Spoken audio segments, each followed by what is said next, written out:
திருச்சி மாவட்ட ஆட்சியர் அலுவலக வாயிலில் வருவாய்த்துறையினர் தர்ணா போராட்டத்தில் ஈடுபட்டனர். வருவாய்த்துறை சங்கங்களின் கூட்டமைப்பு தங்களது 9 அம்ச கோரிக்கைகளை வலியுறுத்தி திருச்சிராப்பள்ளி மாவட்ட ஆட்சியர் அலுவலக வாயிலில் இன்று மாலை தர்ணா போராட்டத்தில் ஈடுபட்டனர். வருவாய் மற்றும் பேரிடர் மேலாண்மை துறை, நில அளவைத்துறையில் பணிபுரிந்து வரும் அனைத்து நிலையிலான அலுவலர்களின் உயிர் மற்றும் உடைமைகளை பாதுகாக்க சிறப்பு பணி பாதுகாப்பு சட்டத்தை இயற்ற வேண்டும்.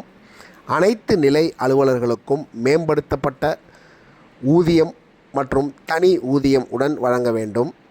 கிராம உதவியாளர்களுக்கு வரையறுக்கப்பட்ட காலமுறை ஊதியம் உடன் வழங்க வேண்டும். தமிழ்நாடு உறுதி அளிக்கப்பட்ட ஓய்வூதிய திட்டத்தில் அரசு ஊழியர்களிடம் பிடித்தம் செய்யப்படும் 10% பங்களிப்பை ரத்து செய்திட வேண்டும்.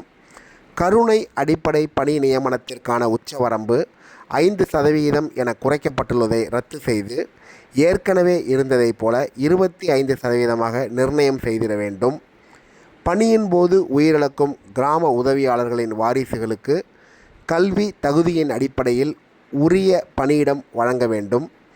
வருவாய் மற்றும் பேரிடர் மேலாண்மை துறையில் அனைத்து காலி பணியிடங்களையும் காலமுறை ஊதியத்தில் நிரப்பிட வேண்டும். மன அழுத்தத்துடன் பணிபுரிய நிர்பந்தம் செய்வதை உயர் அலுவலர்கள் முற்றிலும் கைவிட வேண்டும். வருவாய்த்துறையின் அடிப்படை கட்டமைப்புகளை வலுப்படுத்த வேண்டும் உள்ளிட்ட 9 அம்ச கோரிக்கைகளை வலியுறுத்தி இந்த தர்ணா போராட்டத்தில் ஈடுபட்டனர்.